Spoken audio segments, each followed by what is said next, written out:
الذين آتيناهم الكتاب يتلونه حق تلاوته الذين آتيناهم الكتاب يتلونه حق تلاوته আসসালামু আলাইকুম ওয়া রাহমাতুল্লাহি ওয়া বারাকাতুহু। সম্মানিত দর্শক ও শ্রোতা, আশা করি সবাই ভালো আছেন। কোরআন মাজিদ শেখার নতুন একটি পর্বে আপনাকে স্বাগতম।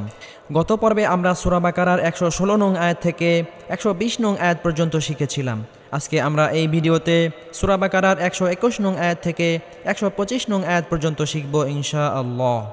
সম্মানিত দর্শক ও শ্রোতা, এই ভিডিওটি এমনভাবে তৈরি করা হয়েছে যে চাইলে আপনি আমার সাথে সাথে পড়ে আমার মতো সহি শুদ্ধভাবে কোরআন মাজিদ পড়তে পারবেন। আর যারা আমাদের এই চ্যানেলে নতুন, তারা অবশ্যই চ্যানেলটি সাবস্ক্রাইব করুন। সাবস্ক্রাইব না করলেও একটি লাইক এবং কমেন্ট অবশ্যই করুন, কারণ আপনার এই লাইক এবং কমেন্টের কারণে ইউটিউব অ্যালগোরিদম আরও 100 জনের কাছে আমাদের এই ভিডিওটি পৌঁছাবে, যার ফলে অন্যরাও কোরআন শিখতে পারবে ইনশাআল্লাহ। তাহলে চলুন আমরা আমাদের মূল সবক শুরু করি। أعوذ بالله من الشيطان الرجيم بسم الله الرحمن الرحيم। প্রথমত আমি এই আয়াতের কিছু অংশ রিডিং পড়ব। الذين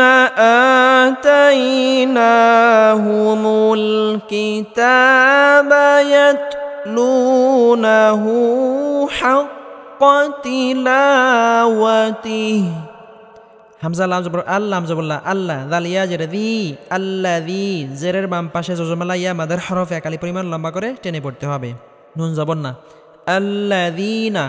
হামজা খারা জবর আ তা ইয়া জবর তাই আ তাই নুন খারা জবর না আ তাই না। কোনো হরফের উপর খারা জবর খারাজের উল্টা পেশ হলে একালি পরিমাণ লম্বা করে টেনে পড়তে হবে। আ তাই না হা পেশ হু মিম লাম পেশ মুল হুমুল আ তাই না হুমুল কাফজের কি তা খারা জবর তা কি তা বা জবর বা কিতাবা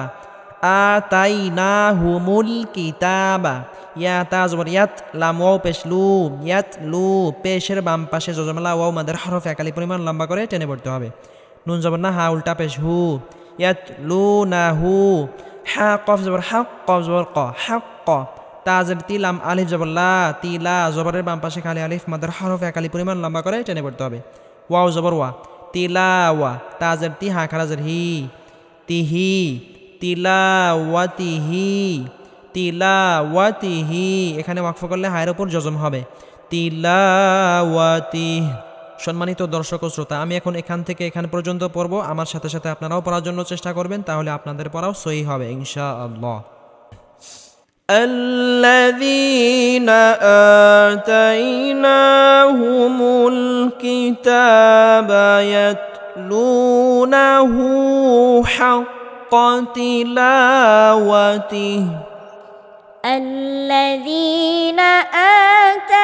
آتيناهم الكتاب يتلونه حق تلاوته الذين آتيناهم الكتاب يتلونه حق تلاوته الذين آتيناهم الكتاب يتلونه حق تلاوته হামজা পেশ উলাম খারাজ বললা উলা কোনো হরফের উপর খারা জবর আসলে একালি পরিমাণ লম্বা করে টেনে পড়তে হয়। আর খারা জবরের উপরে যদি মোটা চিহ্ন আসে তাহলে 4 আলি পরিমাণ লম্বা করে টেনে পড়তে হবে। হামজাজের ই উলা ই কাফ জবর কা উলা ই কা ইয়া হামজা পেশ ইউ মিমজের মি ইউ মি নুন ওয়াও পেশ নু ইউ মিনু এখানে হামজাটিকে স্পষ্টভাবে আদায় করতে হবে। ইউ মিনু নুন জবর না ইউ মিনুনা উলাইকা ইউমিনুনা বাজের বি হা খারাজের হি বিহি এখানে ওয়াকফ করলে হায়ের উপর জজম হবে বিহ উলা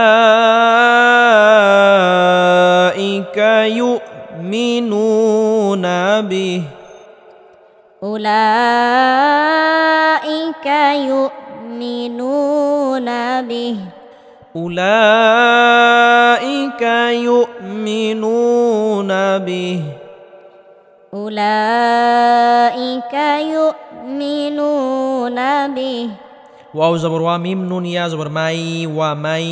নুন সাকিনের পরে ইদগামে বা গুন্নার হরফ ইয়া আসার কারণে নুন সাকিনকে গুন্নাহের সাথে মিলিয়ে পড়তে হবে ওয়া মাই ইয়া কাফ জবর ইয়াক ওয়া মাই ইয়াক ফা রা পেশ ফুর ওয়া মাই ইয়াকফুর বাজের বি হা খারাজের হি বিহি কোনো হরফের নিচে খারাজের হলে একালি পরিমাণ লম্বা করে টেনে পড়তে হয় ওয়া মাই ইয়াকফুর বিহি ফা জবর ফা হামজা পেশ উ ফা উ লাম খারাজ বললা ফা উলা কোনো হরফের উপর খারা জবর হলে একালি পরিমাণ লম্বা করে টেনে পড়তে হয় আর খারা জবরের উপরে যদি মোটা চিহ্ন আসে তাহলে চারালি পরিমাণ লম্বা করে টেনে পড়তে হবে হামজাজের ই ফা উলা ই কাফ জবর কা ফা উলা ই কা হা পেশ হু মিম লাম পেশ মুল হু মুল খ খারা জবর খ সিনজের সি খ সি র ওয়াও পেশ রু খ সি রু নুন জবর না খ সি রু না পেশের বাম পাশে জজমালা ওয়াও মাদের হরফ একালি পরিমাণ লম্বা করে টেনে পড়তে হবে আর মাদের হরফের পরের হরফে যদি ওয়াকফ করা হয় বা থামা হয় তাহলে 3 আলি পরিমাণ লম্বা করে টেনে পড়তে হবে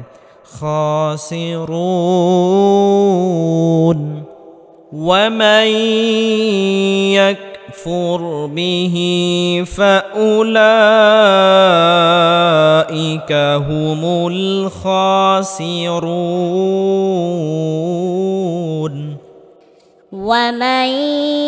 يكفر به فأولئك هم الخاسرون ومن يكفر به فأولئك هم الخاسرون ومن يكفر به فأولئك هم الخاسرون ইয়া খারাজবর ইয়া বাজবর বা ইয়া বা নুন ইয়া জানি ইয়া বানি জেরের বাম পাশে জজমালা ইয়া মাদের হরফ একালি পরিমাণ লম্বা করে টেনে পড়তে হবে আর মাদের হরফের উপরে যদি চিকন চিহ্ন আসে তাহলে 3 আলি পরিমাণ লম্বা করে টেনে পড়তে হবে ইয়া বানি হামজা সিনজের ইস র আলিফ জবর র ইস র জবরের বাম পাশে খালি আলিফ মাদের হরফের উপর মোটা চিহ্ন আসার কারণে 4 আলিফ পরিমাণ লম্বা করে টেনে পড়তে হবে ইস র হামজা ইয়াজের ই জেরের বাম পাশে জজমালা ইয়া মাদের হরফ একালি পরিমাণ লম্বা করে টানতে হবে লাম জবল্লা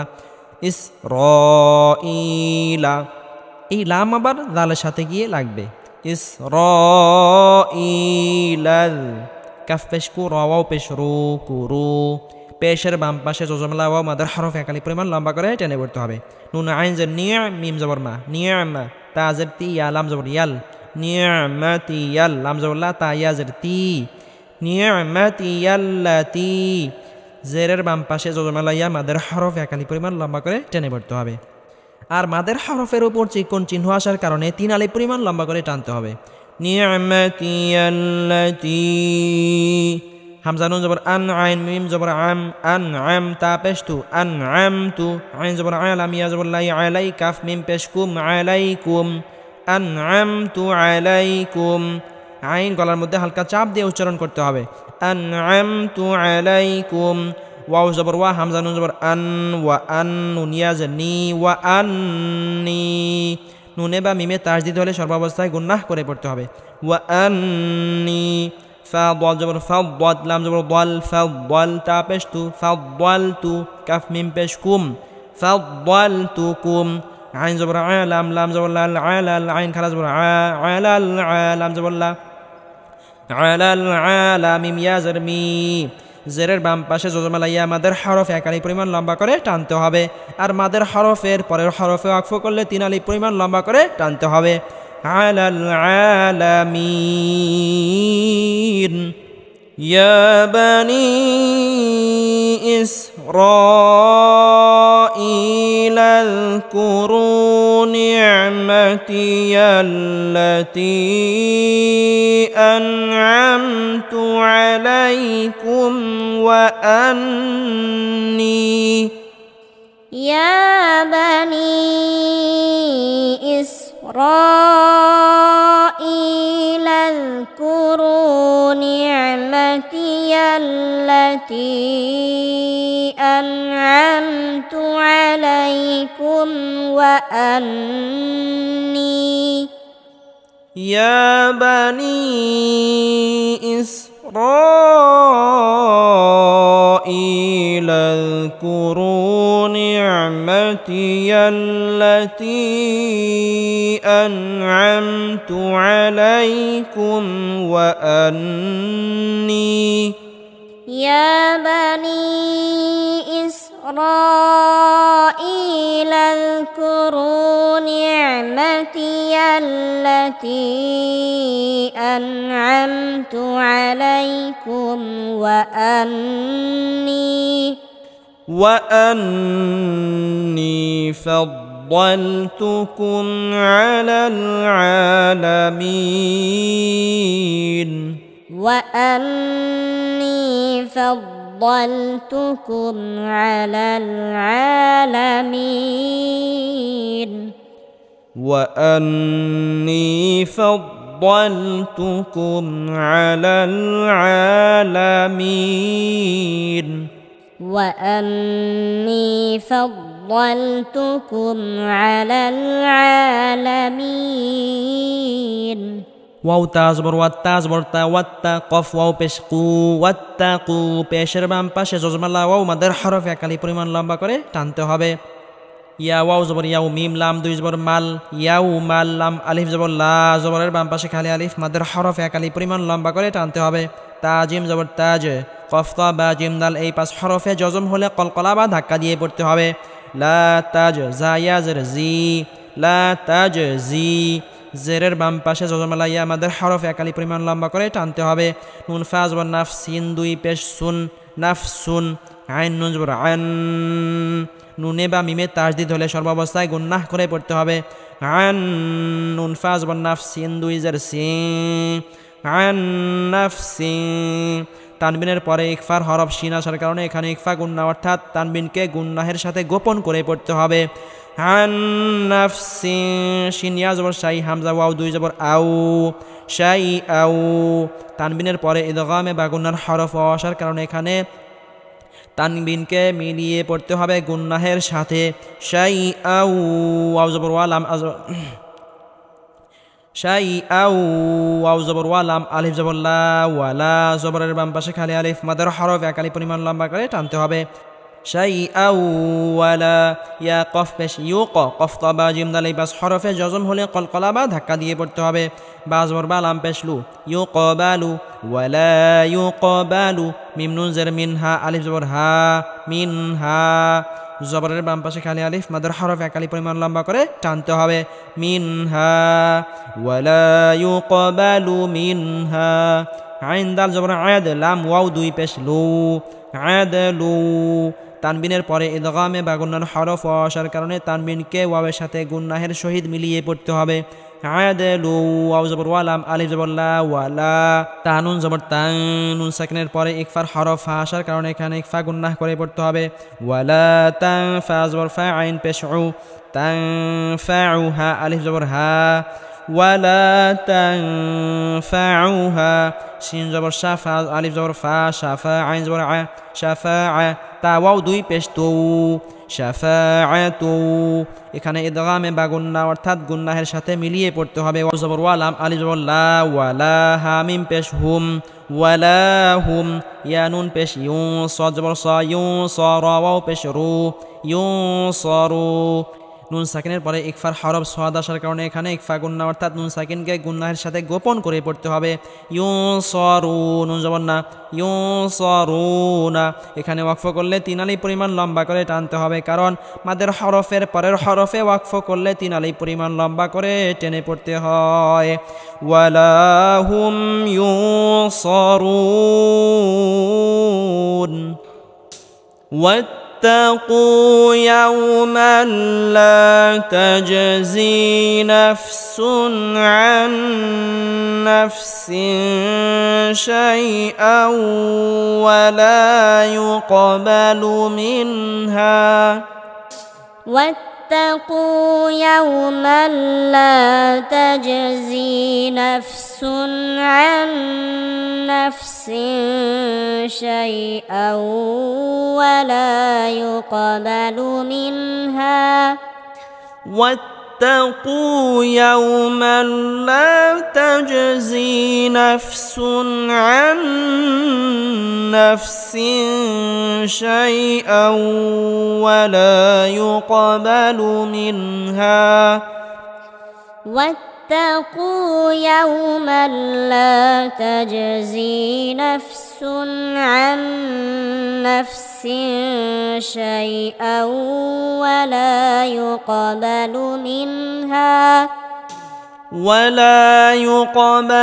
منها عدل ولا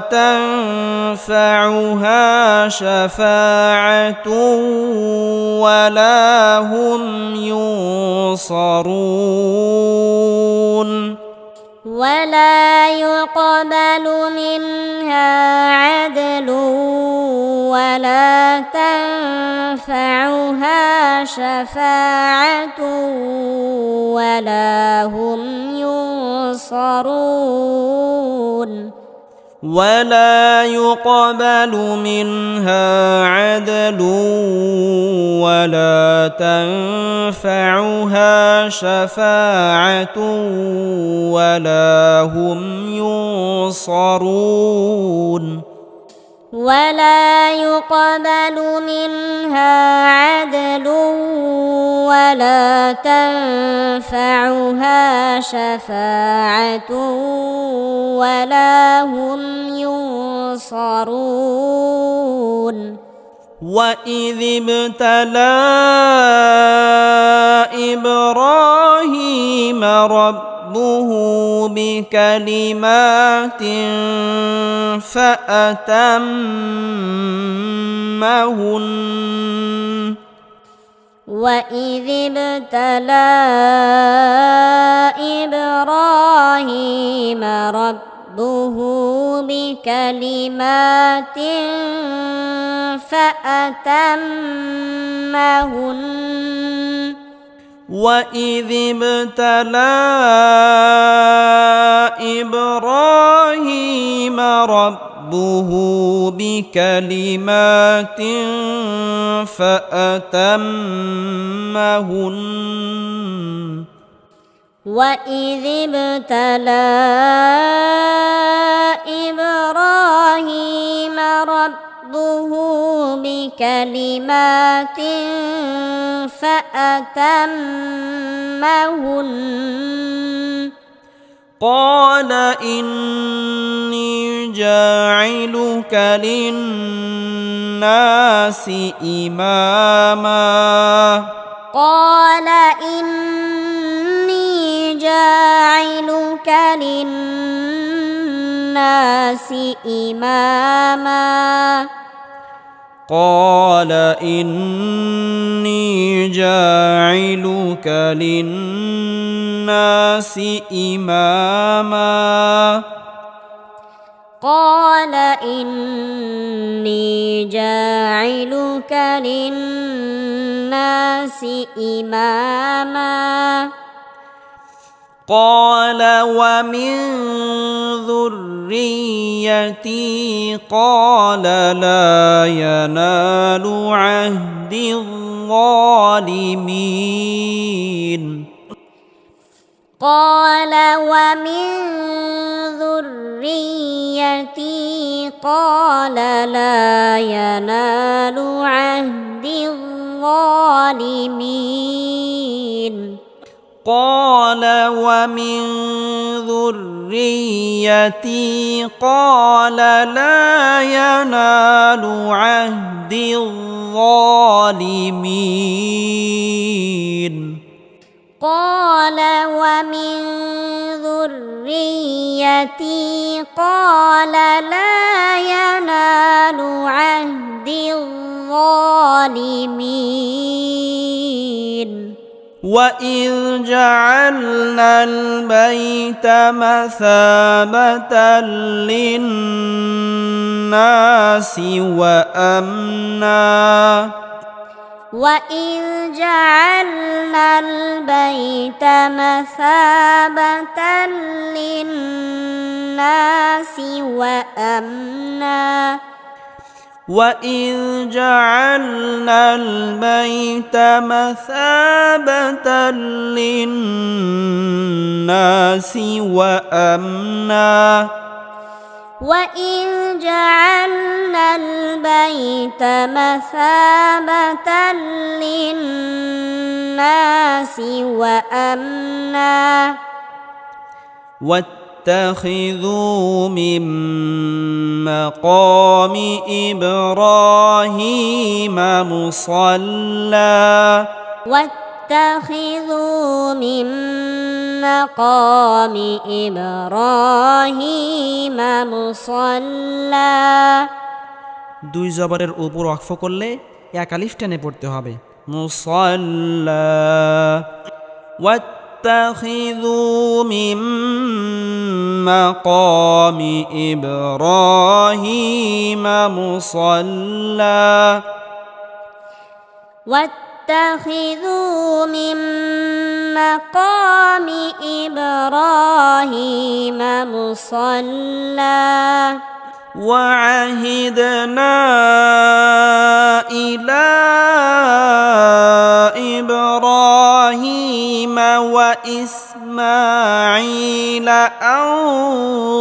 طهرا بيتي للطائفين وعهدنا إلى إبراهيم وإسماعيل أن طهرا بيتي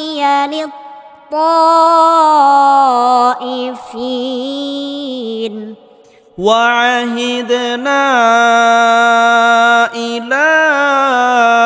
إبراهيم وإسماعيل أن طهرا بيتي للطائفين وعهدنا إلى إبراهيم وإسماعيل أن طهرا بيتي للطائفين أن طهر بيتي للطائفين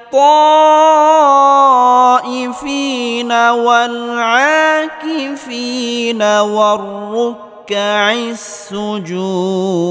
السجود أن طهر بيتي للطائفين والعاكفين والركع السجود أن طهر بيتي للطائفين